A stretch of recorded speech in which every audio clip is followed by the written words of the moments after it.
اشرے کا پہلے جمعے پر قصبہ بانہال میں بھاری رش دیکھنے کو ملا۔ ہزاروں کی تعداد میں مسلمانوں نے قصبہ بانہال کی مختلف جامع مساجد میں نماز جمعہ ادا کی۔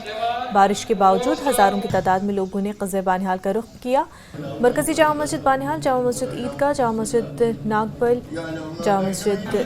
نامنیایا، جامع مسجد کنڈ عدلکوٹ، دستگیر صاحب اور دیگر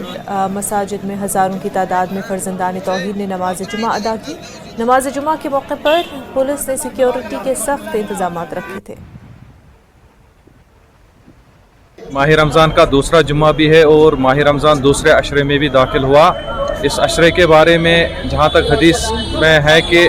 یہ عشرہ ناری جہنم سے نجات کا ذریعہ ہے، اور ہم اس جمعہ پر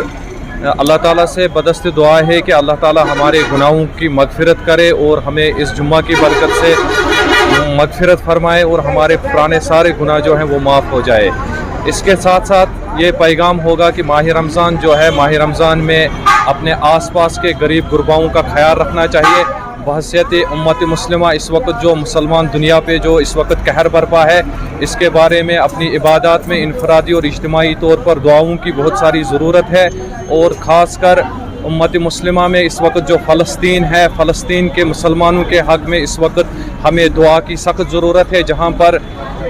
ایک طرف سے پورا عالم کفر کھڑا ہوا ہے، فلسطین کے نہتے بچوں کو بھی نہیں بخشا جا رہا ہے، ان پر وہاں پر بھوک ماری کی حالت میں اس وقت وہ زندگی گزار رہے ہیں، اور ان بابرکت ایام میں ہمیں زیادہ سے زیادہ ان کو دعاؤں کے ذریعے ان تک ہمدردی پہنچانے کی ضرورت ہے۔